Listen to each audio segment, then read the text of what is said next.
Dès leur plus jeune âge, les enfants expérimentent les relations sociales. Le harcèlement est une dérive de cette expérimentation et peut se produire partout. Comme on prépare son enfant à une nouvelle école, il est essentiel de ne pas attendre d'être pris dans une situation de harcèlement pour en parler. Mais en tant que parent, qu'est-ce que je peux faire pour sensibiliser mon enfant? Et à partir de quel âge je peux lui en parler? Quels mots je dois utiliser? Et comment le rendre attentif à ses besoins et à ceux des autres? C'est quoi les moments propices pour en parler? Moi, le week-end, quand j'accompagne ma fille au sport ou quand on prépare ses affaires pour l'école, on en discute pour savoir ce qu'elle en pense. Oui, ou je me sers d'une pub qui passe à la télé. Avec ma fille, je lui demande comment ça s'est passé la séance de prévention avec sa classe. Ça me donne des prétextes pour en parler. Pour nous, l'important c'était de favoriser le contact avec d'autres enfants. Au parc, au cours de sport, ils apprenaient à se connaître, à se respecter. Ok, mais de quoi je peux lui parler exactement?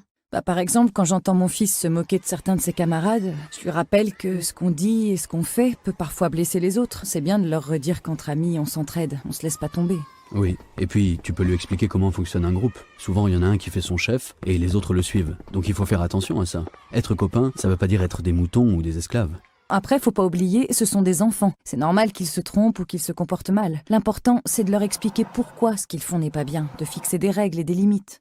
Alors, à propos du harcèlement, qu'est-ce qu'il faut qu'ils retiennent? Qu'il pourrait y être confronté un jour, mais qu'il ne doit pas accepter ce genre de comportement, en se disant que c'est normal, ou que ce n'est pas grave, et que ça va passer. Oui, et pour ça, ils doivent bien comprendre que s'ils ont un problème, ils peuvent en parler à leurs amis et surtout à des adultes. Ils ne doivent surtout pas rester seuls. N'hésitez pas à échanger avec votre enfant sur l'importance de se sentir bien à l'école et avec les autres.